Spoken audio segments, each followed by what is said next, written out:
Olá pessoal, tudo bem? Sejam bem-vindos. Hoje eu quero falar com vocês a respeito de uma importantíssima inovação normativa que foi veiculada na imprensa como a proibição de se cortar a água e luz aos finais de semana.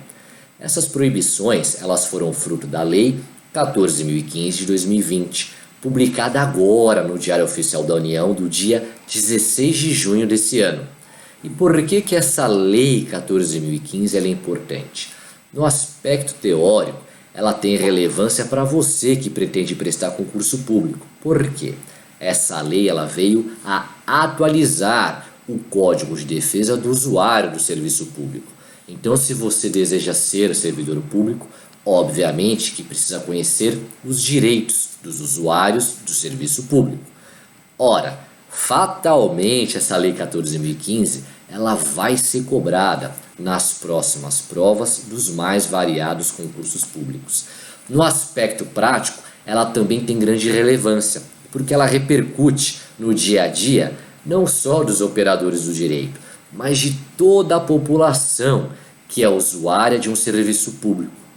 Antes de falarmos quais foram essas inovações, é importante traçarmos o contexto dessa Lei 14.015. Por quê? Eu tenho certeza que vocês conhecem o Código de Defesa do Consumidor, que traz uma série de prerrogativas, direitos aos consumidores em uma relação de consumo. Mas talvez muita gente não saiba que nós também temos um Código de Defesa dos Usuários do Serviço Público.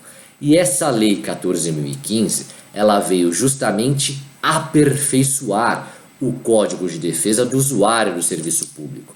Então essa Lei 14.015, ela veio atualizar e aperfeiçoar a Lei 13.460 de 2017, que é o famoso Código de Defesa do Usuário do Serviço Público. Entendido esse contexto, pessoal, quais foram as inovações? Eu prefiro chamar de aperfeiçoamento. Nós tivemos aí novas disposições no artigo 5º e no artigo 6º do Código de Defesa do Usuário do Serviço Público. Então, nós tivemos aí a inserção do artigo 5º, inciso 16 e parágrafo único. O que diz? Artigo 5º, inciso 16. Diretrizes básicas, prerrogativas que deverão ser respeitadas em favor do usuário do serviço. Comunicação prévia ao consumidor de que o serviço será desligado em virtude de inadimplemento, bem como do dia a partir do qual será realizado o desligamento, necessariamente durante o horário comercial. Então, um ganho enorme para o usuário. Então, na eventualidade de alguém estar inadimplente com um serviço público, com uma tarifa, com uma taxa, o serviço só será interrompido mediante prévia comunicação com indicação a partir de qual dia e em horário comercial. E por que essa previsão necessariamente durante o horário comercial? Porque essa previsão ela garante aqui, entre aspas, um poder de reação do usuário. Em que sentido?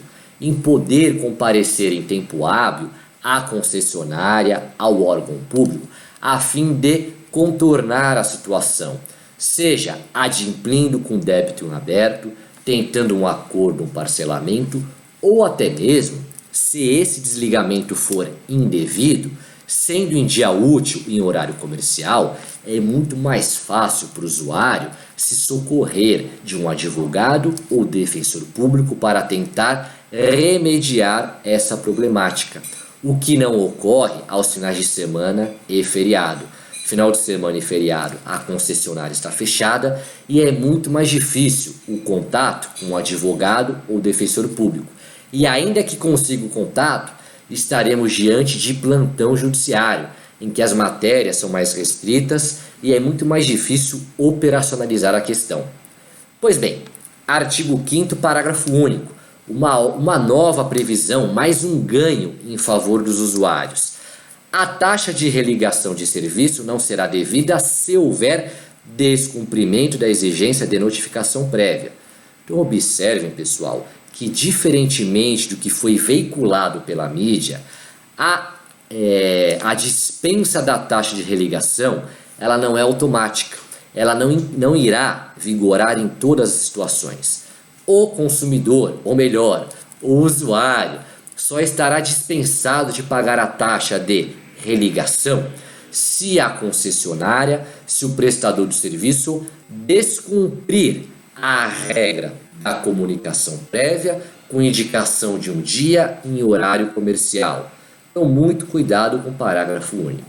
E por fim, a outra inovação de enorme impacto e relevância em favor dos usuários é a inserção do artigo 6º, parágrafo único, em que foi proibida a suspensão da prestação do serviço em virtude de inadimplemento por parte do usuário que se inicie na sexta-feira, no sábado ou no domingo, bem como em feriado ou no dia anterior ao feriado.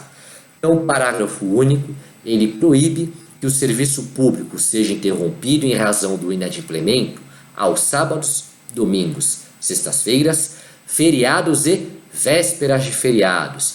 O raciocínio é o mesmo, pessoal. Além de nós termos aqui uma relação de boa-fé por parte da prestadora para com o usuário, nós temos aqui um poder de reação do usuário em poder comparecer à agência, à concessionária, ao órgão público ou até mesmo se socorrer de um advogado ou defensor público em dia útil, o que é muito mais fácil do que operacionalizar isso aos finais de semana e feriado.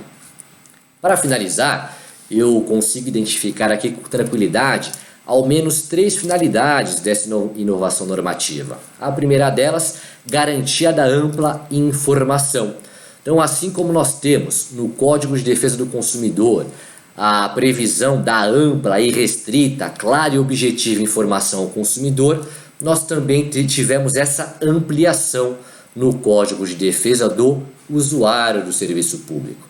Nós também tivemos aí, de forma expressa, o respeito à boa-fé na relação entre prestador de serviço e usuário do serviço público. E, por fim, nós tivemos uma ampliação na tutela da dignidade da pessoa humana. Por quê? Evitar, proibir interrupção do serviço público pela falta de pagamento nos feriados e final de semana protege a dignidade da pessoa humana, garante-se a prestação de um serviço básico, essencial, para proteger o mínimo existencial de uma pessoa. Então, essa previsão é um ganho no respeito à dignidade da pessoa humana. Então, eram essas as considerações relevantes nessa importante inovação legislativa. Se gostaram, deixem o like, façam comentários, compartilhem. Um grande abraço e até a nossa próxima conversa.